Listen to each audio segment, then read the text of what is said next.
Bonjour à tous, grande est ma joie de vous accueillir ici en plateau pour un nouveau numéro des chroniques d'Henri Akodo, votre désormais rendez-vous incontournable sur New World Info 1. Bonjour Henri. Bonjour Christophe, bonjour Alors, à nos chers amis téléspectateurs. nous sommes en place pour évoquer le football, la passion commune. Exactement, tout excité de pouvoir aborder la thématique du jour. Alors, légende vivante du FC Barcelone et de l'Ajax Amsterdam, Johan Cruyff n'est autre que l'un des footballeurs les plus influents de l'histoire. Entraîneur, il n'a pas forcément duré dans le métier. Il n'aura connu que 2 clubs Henri, mais son empreinte sur le jeu a été indélébile. Avant d'évoquer sa tactique et sa méthode de jeu, question de routine dans cette émission, Henri, qui était Johan Cruyff? Johan Cruyff était un footballeur exceptionnel, était un virtuose, il était très talentueux, un joueur ahurissant en termes d'exécution de sa superbe technique. Il était formidable, excessif parfois. Et il a disputé 2 fois la finale de la Coupe du Monde avec les Pays-Bas. Sans doute qu'il aurait dû mériter remporter ce sac mondial, mais malheureusement, le destin en a décidé autrement. Il a été formé à l'Ajax Amsterdam. Il a grandi sous les ailes de Rinus Michels, qui l'a vraiment influencé positivement.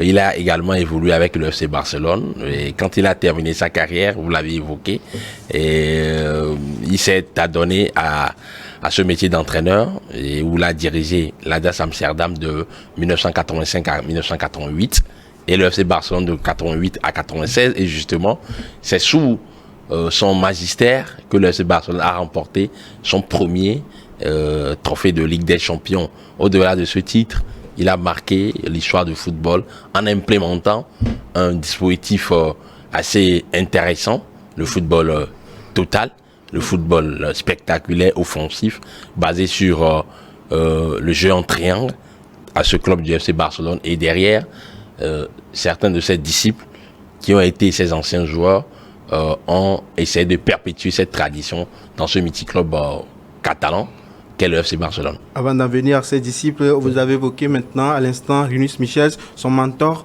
qui prônait le jeu offensif. Et ce jeu offensif se joue prôné par Johan Cruyff, notamment dans l'occupation rationnelle du terrain, une des méthodes fortes de Johan Cruyff. Exactement, une des méthodes fortes de Johan Cruyff, c'est l'un des aspects de ce football qu'il prônait. Il avait l'appétence pour le football direct, pour le football offensif, pour le jeu bien léché, bien construit, et justement l'occupation rationnelle du terrain est l'une des bases pour pouvoir faire mal à l'adversaire, lui priver du ballon. Et il demandait à ses joueurs d'être bien, de se positionner les uns par rapport aux autres. Il y avait un schéma clair, il ne doit pas avoir plus de 6 mètres entre les joueurs, ils doivent être proches les uns des autres pour pouvoir véritablement assurer la couverture et faire mal à l'adversaire, pour pouvoir créer la densité derrière chaque ligne de pression et surtout profiter de cette supériorité numérique là pour imposer son jeu. Et justement, l'une de ces citations, l'une de ces assertions les plus fortes est notamment, je cite, dans mes équipes, le gardien est le premier attaquant, le défenseur, le buteur est le premier défenseur. Ça veut tout dire, c'est-à-dire que le gardien, dans les dispositifs tactiques de Johan Cruyff, occupe une place prépondérante. Pas non seulement, il n'est pas seulement chargé de pouvoir annihiler les velléités offensives des adversaires en faisant des arrêts spectaculaires, mais dans la construction de jeu, il doit être capable d'être bon sur les relances. Parce que Johan Cruyff demandait à ses équipes de repartir proprement au sol, des passes bien claquées, bien millimétrées, pour pouvoir trouver la solution. Et l'attaquant, justement, dans cette assertion que je viens de citer, est très important pour Johan Cruyff, parce que justement, l'attaquant à la perte du ballon doit mettre la pression sur la défense adverse pour pouvoir les empêcher de progresser dans le jeu. Dans ce système, le gardien de but devient automatiquement le défenseur, si je comprends bien. Exactement. Le gardien de but, il est non seulement le dernier défenseur, mais il est le premier attaquant. Parce que en termes de construction, d'élaboration du jeu, dans l'approche de la construction du jeu, le gardien de but est très prépondérant, est très important. Parce qu'il est chargé de pouvoir analyser les situations, de ressortir proprement, même sous pression, de donner des passes au sol, bien claquées, et permettre à cette formation de progresser techniquement dans le jeu avec ce fameux triptyque. On va en parler, on va aller dans les détails. Appui, remise, soutien. Les triangles qui se forment qui se déforment pour permettre la progression du jeu. Les triangles, justement, ça se fait forcément dans des petits espaces pour pouvoir faire endormir l'adversaire. Exactement. Pour Johan Cruyff, il faut se créer de l'espace. C'est très important. À travers quoi? À travers le positionnement, je le disais tantôt, mais également à travers l'intelligence technique, à travers la subtilité technique et dans cette approche-là. Il est très important que les passes soient bien maîtrisées, soient bien claquées pour pouvoir permettre à l'équipe d'évoluer dans le jeu. Et il insistait beaucoup plus sur les transmissions assez courtes, parce que pour lui, la technique, ce n'est pas les mille-jongles, c'est la capacité pour les joueurs, c'est la faculté pour les joueurs à pouvoir donner les passes à une bonne distance, à une bonne vitesse et surtout sur le bon pied de leur coéquipier. Et à chaque fois, il doit avoir un joueur libre dans ce trio-là. Ces fameux triangles qui se forment et se déforment, il doit avoir véritablement un joueur libre. C'est-à-dire que quand un joueur a le ballon, je donne l'exemple de Pep Guardiola qui occupait la pointe basse de ce milieu de terrain à 3 de Johan Cruyff, qui affectionnait un 4-3-3. Quand Guardiola a le ballon, Guardiola doit faire ce qu'on appelle la conduction. C'est-à-dire, il doit fixer son vis-à-vis et analyser la situation, et deux de ses coéquipiers doivent être proches de lui pour lui offrir au moins deux solutions. Si la première solution, elle est coupée, automatiquement la deuxième solution doit être trouvée avec une passe courte, et ça c'est le positionnement qui importe dans ce dispositif-là. Et ces joueurs avaient la maîtrise parfaite de ce tempo, de ce dispositif, de la manière de progresser, de se déployer offensivement. Exactement. Si tu as la balle, l'équipe adverse ne peut pas marquer. Priorité à la circulation de balle, forcément. Exactement. Si tu as la balle, l'équipe adverse ne peut pas marquer. Si tu prives l'adversaire du ballon, tu annihiles, tu amenuises clairement ses chances de pouvoir te faire mal. Et c'est ce que partageait Rinus Michels. Et justement, on va en parler, Guardiola également, et Frank Rijkaard, par après également, on se sont inspirés de cette assertion, de cette idée de jeu de leur mentor. Et ça veut tout dire. C'est-à-dire que quand tu prives l'adversaire du ballon, quand tu fais circuler à bonne distance, dans la bonne zone, avec une forte densité numérique, avec cette capacité à pouvoir trouver les solutions derrière chaque ligne de passe, derrière chaque ligne de pression, ça veut tout dire. Tu prives l'adversaire des munitions, et là, tu réduis clairement ses chances de te faire mal. Tout à fait. Dans ce système un peu particulier, il faut des joueurs adaptés à ce jeu. Et comment Johan Cruyff a pu trouver les joueurs pour les formater à ce système de jeu? Ouais, d'abord, il a été un excellent joueur, je le disais tantôt, footballeur exceptionnel. Il a d'ailleurs remporté à 3 reprises le Ballon d'Or France Football. Et donc, il s'est analysé les choses, et quand il a pris les rênes de cette formation du FC Barcelone en 88, justement, qu'est-ce qu'il a fait? Il a insisté à ce qu'on puisse mettre l'accent sur la formation. Oui, la Masia existait depuis 1976, le centre de formation, le fameux centre de formation du FC Barcelone. Mais quand il est arrivé à la tête de cette formation culée, qu'est-ce qu'il a fait? Il a demandé à la direction de mettre un accent particulier sur la formation, d'intensifier la formation, et il a demandé justement, c'est l'une de ses réformes. Il était le porteur de cette réforme-là. Avant Johan Cruyff, c'est-à-dire avant qu'il ne prenne les rênes de cette formation du FC Barcelone, toutes les catégories jouaient. C'est-à-dire chaque entraîneur de chaque catégorie dans les centres de formation développait son dispositif et tout. Il n'y avait pas une cohésion, il n'y avait pas une harmonie. Donc il est venu, il a dit, fini les 4-4-2 que vous jouez en U16, en U17. Maintenant c'est le 4-3-3 partout. Que ce soit en équipe A, que ce soit en équipe réserve, que ce soit dans les différentes catégories dans les centres de formation de la Masia. Donc ça a permis à ce qu'il y ait une harmonie collective depuis la base. Les joueurs qui progressent avec une certaine constance, une certaine cohérence, une certaine consistance. Et là, il a su faire des détections. Et Guardiola est un pur produit de la Masia. Oui, après, il a recruté d'autres joueurs, notamment Romario, Hristo Stoichkov, les Michael Laudrup, qui constituent véritablement des éléments forts pour son dispositif. Tout à fait, des éléments forts avec une agilité technique au-dessus de la moyenne. Oui, une agilité technique au-dessus de la moyenne, j'en parlais tantôt lorsqu'on parlait des courses. Pour Rémi Sumisses, il est très simple. La technique, c'est quoi? C'est pas les mille-jongles. Il disait que les mille-jongles peuvent être effectués par tout le monde si on s'entraîne à le faire. Et ça ressemble à un cirque. Mais après, la technique, c'est quoi pour Rémi Michel? C'est la capacité, c'est la propension, c'est la faculté à pouvoir donner la passe juste, à faire le bon choix, à identifier véritablement tout ce qui se passe autour de vous, c'est-à-dire l'environnement. Et donc, la prise d'information occupe une place capitalissime dans cette préparation. C'est-à-dire, avant de réceptionner le ballon, pour une Michel, un bon joueur doit être capable de pouvoir lorgner un peu de gauche à droite, faire des coups de la prise d'information. En 10 secondes, il doit analyser, scruter son environnement avant de réceptionner le ballon. Et c'est plus facile, dans ces conditions-là, de faire les choix justes, de faire la passe juste et surtout à bonne distance pour que l'adversaire, pour que son coéquipier puisse véritablement le réceptionner et progresser dans le jeu. Le football est un jeu de contact, forcément. Tu te frottes à d'autres joueurs, mais Johan Cruyff a une vision de l'impact physique. Exactement. Johan Cruyff préparait ses équipes, préparait ses joueurs à faire l'impact physique.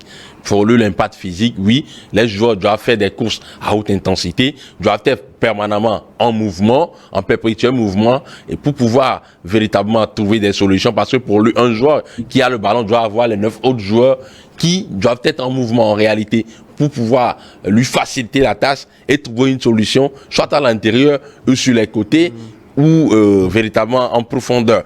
Et justement, à ce niveau, il disait, on n'a pas besoin d'un contact physique avec l'adversaire.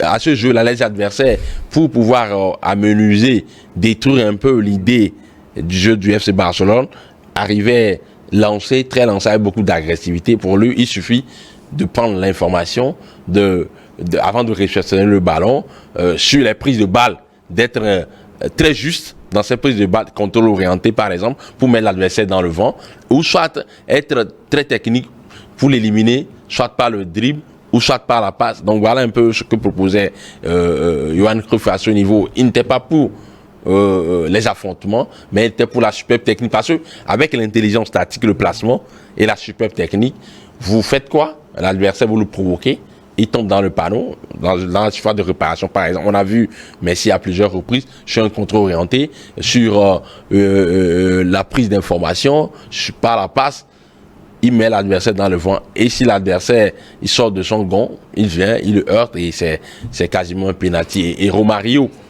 et Hristo Stoïkov et surtout Michael Laudrup jouaient bien ce jeu-là pour Rémi Michel dans les années 96, 90 et justement c'est eux qui ont permis au FC Barcelone de décrocher sa première Ligue des Champions en 92. Une première Ligue des Champions perpétuée par Francisca en 2008, Pep Guardiola en 2009 et en 2011. C'est aussi là l'apogée de ce système. Exactement. C'est-à-dire cette première pour le FC Barcelone en 92 a lancé parfaitement la course folle à ce sacre européen là. C'est vrai qu'on a attendu de 92. Ce n'est qu'en 2005.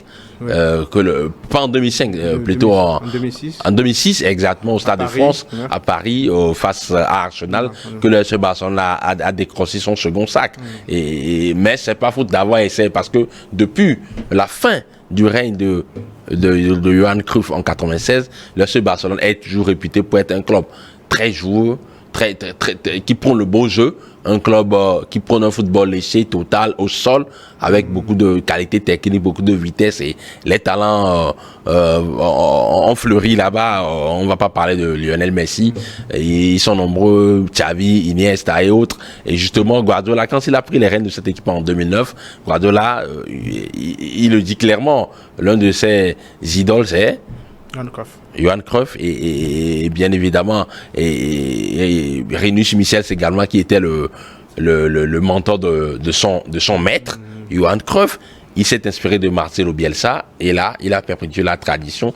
C'est vrai qu'il a apporté des petites touches techniques, des petits ajustements, notamment sur le jeu de position et notamment également sur la manière de pouvoir rogner du temps là et de l'espace à l'adversaire, le priver du ballon, le football confiscatoire, si je peux m'exprimer ainsi.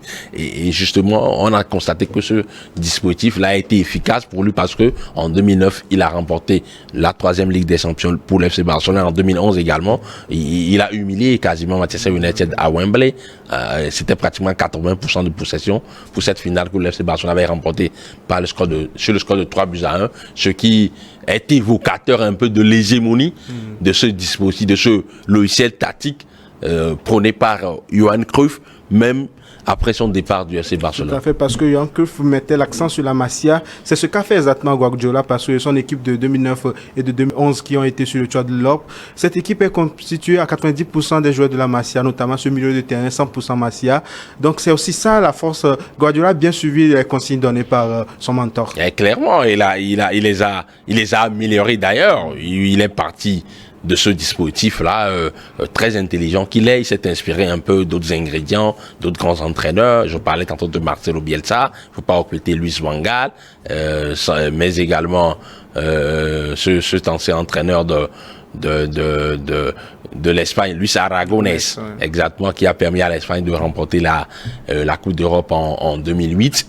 Et là, Guardiola s'est appuyé sur ces éléments, ces ingrédients, et il a accentué, intensifié un peu ce dispositif-là, cette philosophie, et derrière on a vu les résultats. Et aujourd'hui même, même s'il est parti du FC Barcelone, et justement c'est ce que j'allais dire, il est parti du FC Barcelone. C'est vrai que par après on a vu Luis Enrique en 2015 réussir un peu la même chose en remportant un triplé avec la fameuse MSN, Messi, Suarez, Neymar. Mais après, on a constaté que le FC Barcelone est retombé dans les travers. Mais justement, Guardiola, l'une de ses forces, c'est que il est capable de se réinventer, de se remettre en cause, de créer d'autres choses. Et là, on le voit aujourd'hui avec Man City, où il règne sur la première ligue sur les 4 dernières saisons. C'est illustratif, c'est évocateur de la force que dégage cet entraîneur qui s'est inspiré fortement de Johan Cruyff. La limite de ce système aussi, c'est pas parce que le FC Barcelone ne puise plus dans les ressources, parce que la Masia aujourd'hui, c'est pas fameux. C'est vrai, on a aujourd'hui Pedri et Gavi, mais Pedri et Gavi, c'est pas Iniesta et Xavi. Exactement, c'est pas la même chose, c'est pas la même propension, c'est pas la même épaule. Et c'est pas les mêmes épaules en réalité, c'est pas, on ne peut pas, comparaison n'est pas raison. Iniesta et Xavi étaient des joueurs d'une fiabilité technique hors pair, au-dessus de la moyenne, avec beaucoup de bouteilles d'expérience. Ils sont incomparables tout simplement, même si Pedri et Gavi sont talentueux, sont des joueurs qui ont encore tout à prouver. Aujourd'hui, ils n'arrivent pas à franchir ce fameux palier. C'est aussi dû au fait que le FC Barcelone est moins forte collectivement qu'auparavant, parce que le FC Barcelone, l'une de ses philosophies de jeu, qui est d'ailleurs prônée par Johan Cruyff, qui a implémenté d'abord ce dispositif là-bas, c'est le collectif, oui, les individualités, mais ces individualités doivent se fondre au sein du collectif pour pouvoir permettre à l'équipe de se bonifier, d'aller de l'avant. Henri, une dernière question certainement. Johan Cruyff, un joueur exceptionnel, un coach qui nous a un peu laissé sur notre faim. Un coach qui nous a un peu laissé sur notre faim parce qu'il a très vite terminé sa carrière. Je rappelle qu'il est décédé il y a de cela quelques années, à Barcelone justement, et il pouvait encore continuer en entraînant d'autres clubs, mais il a décidé simplement d'arrêter très tôt, et c'est un gâchis pour le football moderne. Mais son apport, son impact, son empreinte, elle reste indélébile dans le football moderne que nous chérissons tous. Merci Henri d'être passé, ça fait plaisir de t'avoir sur ce plateau. C'est moi. Nous sommes arrivés à la fin de cette émission, merci de nous avoir suivis, à très bientôt.